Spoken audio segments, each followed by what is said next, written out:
ఇన్ని డేస్ నేను ఇది ఎలా మిస్ అయ్యాను? అదేంటంటే సడెన్‌గా నాకు కేక్ తినాలనిపించింది. ఇక సడెన్‌గా తినాలనిపిస్తే ఏమి రాదు కదా!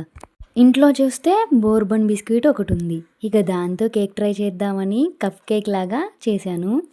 టేస్ట్ మాత్రం ఒక్కసారి మీరు ట్రై చేసి ఆస్వాదిస్తే మాత్రం అర్థం కాదు ఎంత బాగా వచ్చిందో అనేది. ఇక లేట్ లేకుండా రెసిపీలోకి వెళ్ళిపోదాం. ముందుగా బోర్బన్ బిస్కెట్‌ని క్రీమ్ సెపరేట్ చేసేసి బిస్కెట్‌ని మరియు కాస్త షుగర్ వేసేసి పౌడర్‌గా పట్టేశాను. ఇప్పుడు ఈ ఫైన్ పౌడర్‌ని ఒక గిన్నెలోకి వేసుకొని అందులో సరిపడా మిల్క్ మరియు కాస్తంత బేకింగ్ సోడా మరియు బేకింగ్ పౌడర్ వేశాను. ఈ మిక్చర్ అంతా మనము కేక్ బ్యాటర్‌ని ఎలా అయితే తయారు చేసుకుంటామో అలా కలుపుకోవాలి.